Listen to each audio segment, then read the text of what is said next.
Narayanganj city কর্পোরেশনের সিদ্ধিরগঞ্জের ২ নং ওয়ার্ডের সাবেক কাউন্সিলর ইকবাল হোসেনকে ঘিরে নতুন করে আলোচনা সমালোচনার ঝড় বয়ে যাচ্ছে। একসময় বিএনপির রাজনীতির সঙ্গে সম্পৃক্ত থাকার কারণে সাধারণ মানুষের সহানুভূতি ও সমর্থন পেলেও বর্তমানে তার বিরুদ্ধে একের পর এক দখল, চাঁদাবাজি, হামলা, ভয়ভীতি প্রদর্শন এবং সন্ত্রাসী কর্মকাণ্ডের অভিযোগ সামনে আসায় জনমনে তীব্র উদ্বেগ তৈরি হয়েছে। সিদ্ধিরগঞ্জ সহ পুরো নারায়ণগঞ্জ জুড়েই এখন প্রশ্ন উঠছে, ইকবালকে থামাবে কে? স্থানীয় সূত্রগুলো বলছে, দীর্ঘদিন ধরেই ইকবাল হোসেন বিএনপির রাজনীতির সঙ্গে যুক্ত ছিলেন। আওয়ামী লীগ সরকারের শাসনামলে বিএনপির নেতাকর্মীরা নানা ধরনের রাজনৈতিক চাপ ও নির্যাতনের মুখে থাকায় একজন বিরোধী দলের নেতা হিসেবে ইকবালও অনেকের সহানুভূতি অর্জন করেন। সেই রাজনৈতিক বাস্তবতায় তিনি একাধিকবার ২ নং ওয়ার্ডের কাউন্সিলর নির্বাচিত হন। তবে রাজনৈতিক পরিচয়ের আড়ালে বরাবরই তার বিরুদ্ধে নানা বিতর্ক ও অভিযোগ ছিল বলে দাবি স্থানীয়দের। অভিযোগ রয়েছে, তিনি একই সঙ্গে বিএনপির রাজনীতিতে সক্রিয় থাকলেও আলোচিত ৭ খুন মামলার অন্যতম আসামি নূর হোসেন এবং তৎকালীন ক্ষমতাসীন দলের প্রভাবশালী সংসদ সদস্য শামীম ওসমানের সঙ্গে ঘনিষ্ঠ সম্পর্ক বজায় রেখেছিলেন। এ কারণে আওয়ামী লীগ সরকারের সময়েও তিনি রাজনৈতিক ও প্রশাসনিক প্রভাব খাটিয়ে বিপুল পরিমাণ সম্পদের মালিক হয়েছেন বলে স্থানীয় মহলে দীর্ঘদিন ধরে আলোচনা রয়েছে। এছাড়া নারায়ণগঞ্জের বহুল আলোচিত ৭ খুনের ঘটনার পর ইকবালের নাম নিয়েও নানা অভিযোগ উঠেছিল। মামলার প্রাথমিক পর্যায়ে তাকে আসামি করা হলেও পরবর্তীতে তিনি মামলা থেকে অব্যাহতি পান।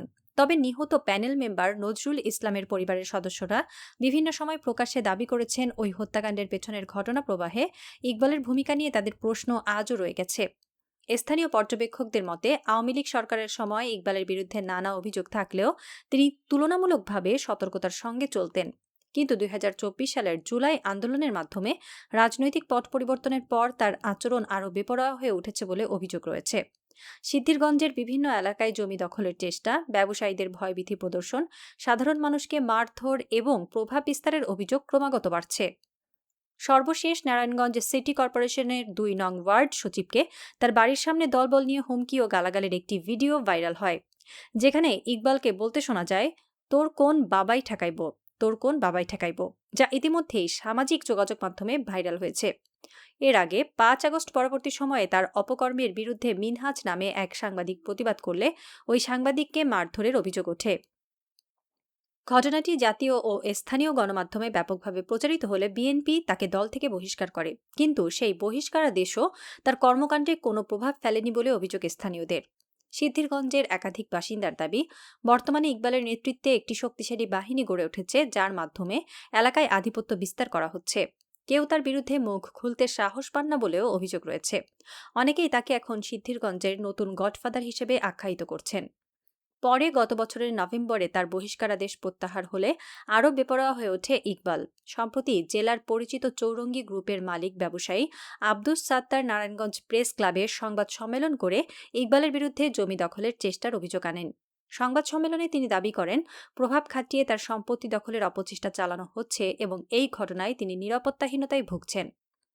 এর মধ্যেই সামাজিক যোগাযোগ মাধ্যমে ছড়িয়ে পড়ে ওয়ার্ড সচিবকে গালাগাল ও হুমকির ওই ভিডিও, যা নিয়ে স্থানীয়দের মধ্যে ব্যাপক প্রতিক্রিয়া সৃষ্টি হয়েছে। অভিযোগ রয়েছে, ওই ঘটনায় বাড়ির বাসিন্দাদের ভয়ভীতি প্রদর্শন এবং প্রাণনাশের হুমকি দেওয়া হয়েছিল।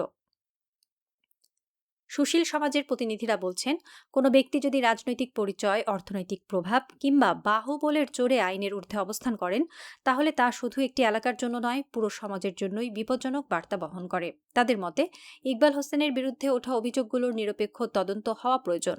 একই সঙ্গে আইন শৃঙ্খলা রক্ষাকারী বাহিনী ও প্রশাসনকে আরও সক্রিয় ভূমিকা পালন করতে হবে।